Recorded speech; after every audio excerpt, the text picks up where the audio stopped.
Hey, this is Best of Rebecca Phillips. I am so excited about this episode today. I am making sourdough pizza crust for the first time. Normally I just make regular pizza crust, but since, if you've been following along with me, which if you haven't, subscribe and like this video, you will definitely learn how to make sourdough the easy way. And there's nothing like it. Normally, I'm going to back up a little bit here in history. I started making sourdough bread about 8 years ago. And I started my YouTube channel, bless its heart. It's 7 years old, and I started making videos. I was a home organizer. And those videos were pretty boring. You know, you got to start somewhere.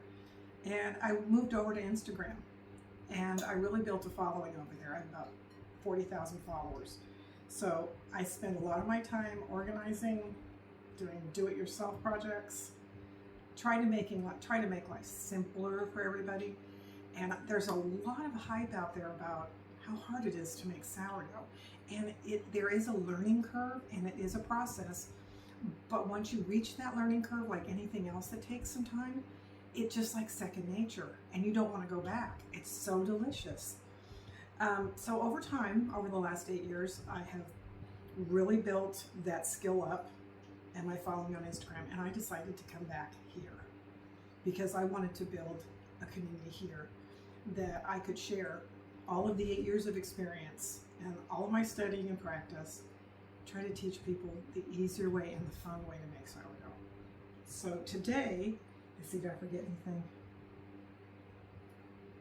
So today we're going to go ahead and start with the sourdough pizza crust. Now, I have to stop and tell you that we bought an uni, I think it's uni, O-O-N-I, and I'm going to link that below in the comments, in the caption, but it is an uni pizza oven. We finally sprang and spent the money.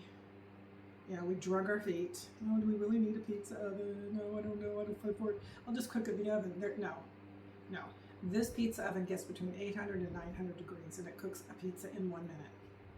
Really thick pizzas in 2 minutes. You got to watch it because we burned our first two. I should have taken pictures of those poor babies. Oh, they were so bad. But we have practiced, and we are so good at it now. But I've been making regular pizza crust, but now I want to make sourdough pizza crust. So I'm going to show you how easy that is. I'm going to make 4 12-inch pizza balls and freeze them. And I just take one at a time out, put it in the fridge the night before, and then I shape it. And I'm going to do another video on how to shape it, because the worst thing that can happen is you have a beautiful pizza ball and you're ready to stretch it out. Excuse me, my allergies are bothering me bad. Northwest Arkansas right now, the allergies are just terrible. You spread out your pizza dough, and you go to slide it onto your pizza reel and slide it off, and it sticks like glue. It just ruins your pizza. So I'm going to do a whole video on that.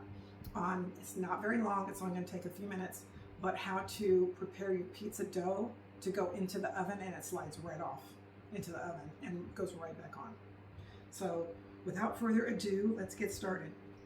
So of course my recipe, there it is. Now this recipe comes from the Pizza Oven Cookbook. So we're going to get started. Okay, it says that you need a sourdough starter, but again, if you've been following me, you can see that this is a very beautiful starter. I'm going to hold it up to the camera. Look at the bubbles. Look at how much it rose. It was this tall this morning, right there, and it rose all the way up to there. This is the kind of starter you want. Now, I did a series of videos, shorts, and one longer video on how to start a starter from scratch. It is super easy. It does take 7 days, but it's super easy and so worth it. And then once you get it done in 7 days, you can just feed it once a week and put it back in the fridge, and it'll last 7 days, almost 2 weeks without feeding. So, but you have to keep it fed at least every 2 weeks when you keep it in the fridge. And if you want to bake every day, you leave it on the counter. It's super easy. So the recipe calls for a whole lot of starter, but the first thing it calls for is 310 grams of warm water. I like to add a little extra water because I like my dough to be pretty sticky and real soft. So here's the water into a bowl, okay? And then it says to add the salt, okay? And the salt is 10 grams. Now I happen to know that 10 grams of salt is a heaping tablespoon. I just know that from baking.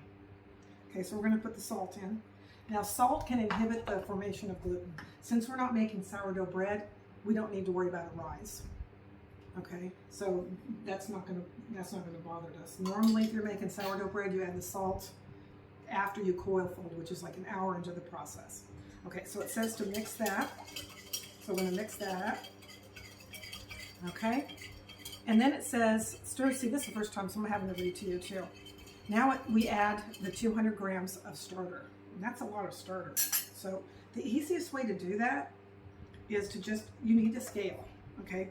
I love this scale. It's an Escali, and I'll link that below as well. I love the scale. I've had it for, I think, almost 8 years. It's fabulous. So I measure in grams. Let's talk a little bit about that. I use the metric system with my scale. It's more accurate. You ask any bread chef, they always measure in grams. So I hit grams. Now what I'm going to do is set this on here, and I'm going to tare, which means now it's at 0. So I know my starter is ready. And just to kind of tell you, this starter was kind of puffy, had a little cap to it, which is really pretty. Oh, you should smell it. Oh my God. Now it's starting to cave a little bit like that. That's when you want to use it. Don't use it when it's real puffy because it's still building gas. Now it's relaxing, so you know it's ready to go. So we're going to pour in 200 grams, so I got to watch this or I'll really go over. Okay, so here we go. Okay, we're getting there. We got 200's a lot. Okay, now we're at 122. If you go over a little bit, that's okay too. Okay, we're at 170. Oh, this could take the whole thing. 170. There's 200, 205. I think we're good. So we're going to save that. Believe it or not, that's enough to make another starter. Just this lining in here. Just add flour and water. That's perfect. So we'll set that over there. Otherwise, I'll spill it on myself. Now we're going to stir this again.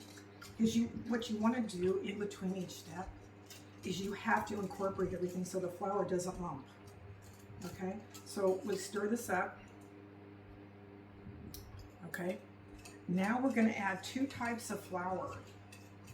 And the reason, most people make pizza dough with one type, bread flour. I like to use bread flour or 00 flour. It's even better, but I ran out, so I couldn't use 00. So what we're going to use is bread flour and a little bit of whole wheat. And let me tell you why I use the whole wheat. It's because it adds it elevates the flavor. It takes away that white pasty taste and just gives it like this nutty flavor. It's so delicious. So we're going to slowly add, and this is 425 grams of bread flour. Okay, I'm going to hold back just a little bit, and as I stir, I'm just going to keep stirring as I incorporate this. La la la la la. I wish I could sing to you. I don't have a good singing voice. I should have had a really cool story to tell you. Oh, I have a cool story. Oh, we live right off Table Rock Lake in Holiday Island, Arkansas. It's a beautiful community in the Ozarks, and we're really nestled in. It's pretty isolated. We do have some stores by us, like Walmart, 30 minutes away and all that, but we're pretty isolated. But we're right off Table Rock Lake, and I love to fish. I love to fish. So what we're going to do, or actually what we did do, first of all, is we bought a bass boat. We bought a brand new Tracker 175 bass boat. It's a crappie boat. I know they call it crappie or crappie. Crappie sounds really dirty, doesn't it? Anyway, it's a crappie boat, and we are going on our maiden voyage. I just bought it Saturday. So we're getting ready. Look at me, I'm talking about my boat, not even doing the flour, because I'm so excited. My husband's out getting it ready. We're going on our maiden voyage tomorrow, and we're going to go fishing. And I'm probably going to do another video on that to see how it goes. Maiden voyages are fun. So that's my story about fishing. I don't catch really big fish. My husband does. I catch the babies, kind of like the potato chip ones that you know can take a bite out of. All right, we're gonna dump. I'm getting tired of this. We've done enough. Okay, we're just gonna go for it. Okay, so again, if you don't have, this is a Swedish dough hook. I'm gonna link this also in the video. Again, you don't need any fancy equipment. The scale is probably the most expensive piece of equipment you're gonna buy. So here we go. We're stirring and we're stirring and we're stirring. Oops, I'm making a mess. Look at that. Flour everywhere, flour. All right. Now the real important thing, and I'm going to show you this flour, is the dough hook. I've got it all over me, bro. The dough hook will incorporate all of that flour that's on the bottom. And I'll show you, this dough is still kind of tacky because we need some whole wheat flour. So you can see that it's still pretty tacky. All right, now we need to add some whole wheat flour. Okay, 75 grams. So what we're gonna do, look at me, gosh. What we're gonna do now is we're going to hit tare, and that takes it back down to 0. The easiest thing, the scale does it all. So now we're going to add 75 grams, and that's not very much. I had a scoop in there, I forgot. Now this is, some of you might say, what kind of flour to use? Flour matters. So I'm going to talk a little bit about flour. Let me see if this is 75. Oh, that's 15.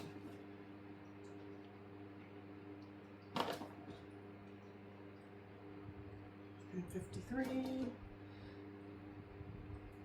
One little scoop left. 78. Okay, I can just take a little out. There we go. Okay, 75, right on the dime. So flour matters. Don't skip on flour. I know that some people are like, oh, flour's flour. It's not. This is the whole wheat flour I buy. It's Mountain Born and Bred. Wheat Mountain is what it's called. It is absolutely superior. Okay, I love it. Premium whole wheat. And then for bread flour, I highly recommend Bob's Red Mill Artisan Unbleached Flour. It's perfect for bread. I'm going to link that too. Now, almost all grocery stores have this. Walmart has it. It's on Amazon. If you can't find this, or if you want to use a different one, King Arthur's bread flour is really superior. So you can't lose. Okay, so now we can ditch this scale because we don't need it anymore. We've measured everything. So now we need to stir again. Now what I did was I forgot to bring some extra water over here, so I'm probably going to need to go get some more water. Yeah. So you just keep stirring. I'm just going to give it really good. Oh no, this maybe I don't need extra. Oh, I don't think I do. This is fabulous. Okay, this is where you get your workout for the day. So skip the workout and go for it. So with sourdough pizza crust, what you want to do is incorporate it all. It's all incorporated. So I'm going to show you again. Messy. Bread making is messy. Okay, so once you get it blended in, you let it rest for 10 minutes. Okay, so here's what it looks like incorporated. All right.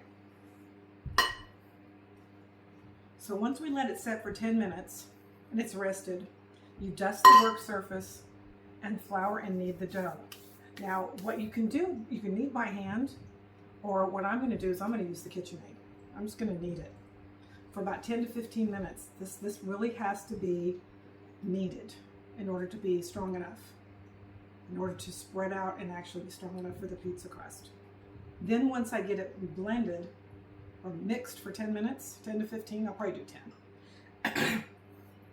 Then I'm going to let it sit on my counter and ferment. It doesn't say this in the instructions, but I like to ferment my dough. And it sits on the counter. My house, it's probably 78 degrees right now because we're in the middle of summer. In the wintertime, I keep it at 65. So it really, temperature matters. What's important with sourdough, one is hydration, a lot of water, not soupy, but your bread needs to be hydrated. The other thing is temperature. The hotter it is, the faster it's going to ferment. The colder it is, the longer it's going to ferment. Easy peasy. So I am going to take a break and wait for 10 minutes, and then I'm going to come back and I'm going to stir this again, and we're just going to let it ferment. Okay, I'll see you then.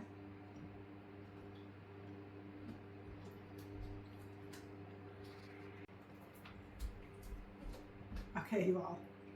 You can tell I don't have my remote with me, and I have to apologize. I forgot to put my mic on, so you probably can't even hear me. Maybe I should shout. Ah! I forgot to put my mic on. Dang. Oh well, we're going to go with it. Next time I'll work the mic. Okay, so we let the sourdough pizza crust rest for 10 minutes. Actually, it was 15 because I made another loaf of bread. Now, here's the results. Now, I used a KitchenAid. I just want to tell you right now, I'm not going to stand there and eat anything for 15 minutes. Don't have the patience for that. Ready? Ta-da! Oh, look at how beautiful. And the bottom, look how smooth it is. What I like about that is you can see the golden color from the whole wheat. Isn't that beautiful? So now what I did was I cheated. I added some just general Italian herb seasoning into this, so give it a little punch. Can't wait. So I'm going to do things a little differently. I'm going to let this sit out on my counter for about 3 to 4 hours. Now, yeah, it's 78 degrees in my house. So if it's 65 in the winter, I do 6 to 7 hours. Then I'm going to shape them into 12-inch balls, which are about this big. Not like this, but like this. Oh, you can't see that. Okay, like that. Okay, it's probably like 3 inches in diameter. And then I stick them in these really cool freezer can storage compartments. Can you believe I just said that? Freezer containers. Okay. And they hold a lot larger pizza. So you could actually put 2 in here and just stack them with a little parchment between them. But I have a bucket loads of these, and I'm going to link to these as well. These are just regular Pyrex bowls with lids. It's just perfect for the job. So next time when we come back, I'm going to have these already shaped. And actually I might do a short video on shaping them. I think I will, just a little short. And then when we come back, I'm going to have them already thawed out from the freezer, because I have 3 of them in the fridge. We're going to have pizza for the next 3 days. Once I pull them out, I'm going to show you how to shape them, how to keep them from sticking, and I'm going to show you my oven, my pizza oven. It's going to look so good. I know what kind of pizza I want. I was thinking about making a Greek pizza. Does that sound weird? Like roasted tomatoes with feta and arugula? Oh, that sounds good. My husband loves like all meat and sauce. That's it. And a bunch of cheese. Just pile it. But I think I'm going to make something different. The Greek one sounds really good. Pineapple and Canadian bacon. A lot of people don't like pineapple. Oh, have you tried jalapenos? Oh, what can I do with jalapenos? I'm going to think about that one, a Mexican pizza. I don't know if I want it Mexican, but the jalapenos sound good. Okay, so we'll see you next time where we shape the balls on a short, and then we're going to take them out, shape them, show you how not to let them stick, and get them ready for the oven. Okay, and before we do that, I know my shirt looks very plain. And why did I wear black when I'm handling flour? That was just a poo-pah. But if I turn around, you can see the great butterflies. See, when I walk around, everybody comments when they see the back of me. Surprise! See you next time.